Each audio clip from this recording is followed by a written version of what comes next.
മുൻ ബംഗ്ലാദേശ് പ്രധാനമന്ത്രി ഷെയ്ഖ് ഹസീനയുടെ ജീവൻ രക്ഷപ്പെട്ടത് ഇന്ത്യയിൽ നിന്നെത്തിയ ഒരു ഫോൺ കോൾ കാരണം. ആ ഫോൺ കോൾ കാരണം അക്രമാസക്തരായ കലാപകാരികളിൽ നിന്ന് രക്ഷപ്പെടാൻ ഷെയ്ഖ് ഹസീനയ്ക്ക് സാധിച്ചു. ഉടൻ ഗോനോ ഭവൻ വിട്ടുപോയില്ലെങ്കിൽ കൊല്ലപ്പെടുമെന്നായിരുന്നു ആ കോൾ. ഇൻഷാ അല്ലാഹ് Bangladesh story of unfinished revolution എന്ന പുസ്തകത്തിലാണ് ഈ വെളിപ്പെടുത്തൽ. ദീപ് ഹാൽഡർ, ജയ്ദീപ് മജൂദാർ, സാഹിദുൽ ഹസൻ ഗോക്കോൾ എന്നിവർ ചേർന്നാണ് പുസ്തക രചന. 2024 ഓഗസ്റ്റ് 5 ഉച്ചയ്ക്ക് 1:30 ഷെയ്ഖ് ഹസീന ധാക്കയിലെ ഗോണോഭവനിൽ ഉണ്ടായിരുന്നു. ആ സമയം ഹസീനയ്ക്ക് നന്നായി അറിയാവുന്ന ഇന്ത്യയിലെ ഒരു ഉന്നത ഉദ്യോഗസ്ഥനിൽ നിന്ന് ഒരു കോൾ ലഭിച്ചു. ആ കോൾ കഴിഞ്ഞ് മിനിറ്റുകൾക്കുള്ളിൽ അവർ പലായനം ചെയ്യാൻ തീരുമാനിച്ചു. ഷെയ്ഖ് ഹസീനയുടെ പിതാവിന്റെ അതേ വിധി നേരിടുന്നതിൽ നിന്ന് അവളെ രക്ഷിച്ച ഒരു തീരുമാനത്തിന് കാരണമായത് ഇന്ത്യയിൽ നിന്നുള്ള ആ ഒരു ഫോൺ കോൾ ആയിരുന്നു എന്ന് വ്യക്തം. ഇപ്പോൾ തന്നെ വളരെ വൈകിയെന്നും ഉടൻ തന്നെ ഗോണോഭവൻ വിട്ടുപോയില്ലെങ്കിൽ കൊല്ലപ്പെടുമെന്നുമായിരുന്നു ഷെയ്ഖ് ഹസീനയുടെ ഉദ്യോഗസ്ഥൻ പറഞ്ഞത്. പോരാടാൻ അവൾ ജീവിച്ചിരിക്കണമെന്നും ഇന്ത്യൻ ഉന്നത ഉദ്യോഗസ്ഥൻ പറഞ്ഞു. പോകുന്നതിന് മുമ്പ് ഒരു വിടവാങ്ങൽ പ്രസംഗം റെക്കോർഡ് ചെയ്യാൻ ഹസീന അനുമതി തേടി.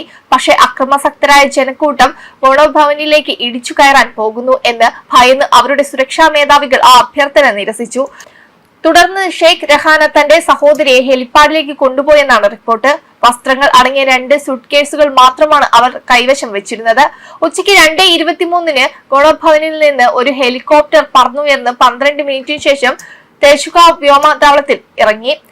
ഉച്ചയ്ക്ക് 2:42 ഒരു C-170J കാർഗോ വിമാനത്തിൽ യാത്ര പുറപ്പെട്ടു. ഏകദേശം 20 മിനിറ്റുകൾക്ക് ശേഷം മാൾഡയ്ക്ക് മുകളിലൂടെ ഇന്ത്യൻ വ്യോമാതിർത്തിയിൽ പ്രവേശിച്ചു.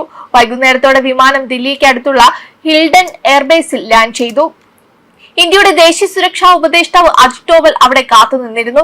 അദ്ദേഹം ഹസീനയെ സ്വീകരിച്ച് ഒരു അജ്ഞാത സുരക്ഷിത സ്ഥാനത്തേക്ക് കൊണ്ടുപോയെന്ന് പുസ്തകത്തിൽ പറയുന്നുണ്ട്.